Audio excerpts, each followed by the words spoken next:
വീണ്ടും ഡൽഹിയിലേക്ക് പോവുകയാണ്. വൻ ഭീകരവേട്ടയുമായി ഡൽഹി പോലീസ്. ഭീകരാക്രമണത്തിന് പദ്ധതിയിട്ട് ആളുകളെന്ന സംശയത്തിൽ 6 പേരെ തമിഴ്നാട്ടിൽ നിന്നും 2 പേരെ ബംഗാളിൽ നിന്നും അറസ്റ്റ് ചെയ്തു.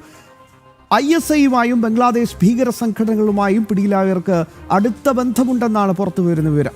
അറസ്റ്റിലായവരിൽ ബംഗ്ലാദേശി പൗരന്മാരുണ്ടെന്നാണ് പോലീസ് വൃത്തങ്ങൾ അറിയിക്കുന്നത്. നിരവധി മൊബൈൽ ഫോണുകളും മറ്റു രേഖകളും ഇവരിൽ നിന്ന് പിടിച്ചെടുത്തു. ഇവരിൽ ചിലർ പാക് ഭീകര സംഘടനകളെ പിന്തുണയ്ക്കുന്ന സമൂഹ മാധ്യമ പോസ്റ്റുകളും ഇട്ടിരുന്നു.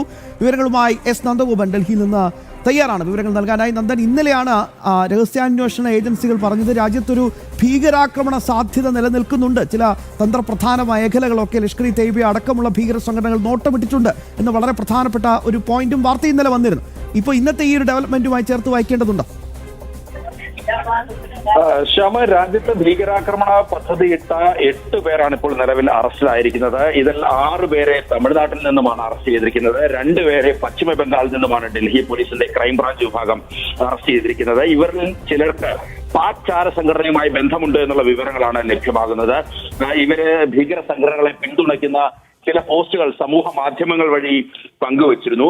ഇതേ തുടർന്ന് ഇവർ കൃത്യമായി ഡൽഹി പോലീസിന്റെ നിരീക്ഷണത്തിലായിരുന്നു. ഡൽഹിയിലടക്കം ഇവർ സ്ഫോടന പരമ്പര നടത്തുവാൻ വേണ്ടിയായിരുന്നു പദ്ധതി ഇട്ടിരുന്നത്. എന്നാൽ കൃത്യമായ നീക്കം, പോലീസിന്റെ നീക്കം അത് പിന്തിരിപ്പിച്ചിരിക്കുകയാണ്. ഇപ്പോൾ നിലവിൽ 8 പേരുടെ അറസ്റ്റാണ് രേഖപ്പെടുത്തിയിരിക്കുന്നത്. ഇതിൽ തമിഴ്നാട്ടിൽ നിന്നും അറസ്റ്റിലായിട്ടുള്ള 6 പേർ, അവരെ ഇതിനോടകം തന്നെ ഡൽഹിയിൽ എത്തിച്ച് വിശദമായി ചോദ്യം ചെയ്തു വരികയാണ്. ഇതുകൂടാതെ ഇപ്പോൾ ഈ പശ്ചിമ ബംഗാളിൽ നിന്നും അറസ്റ്റിലായവർ, അവർ ബംഗ്ലാദേശി സ്വദേശികൾ അതിലുണ്ട്, ബംഗ്ലാദേശി പൗരന്മാർ അതിലുണ്ട് എന്നുള്ളതാണ് വ്യക്തമാകുന്നത്. മാത്രമല്ല ഇവർക്ക് ബംഗ്ലാദേശിലെ ചില ഭീകര സംഘടനകളുമായി ബന്ധമുണ്ട് എന്നുള്ള വിവരങ്ങളും ലഭ്യമാകുന്നുണ്ട്.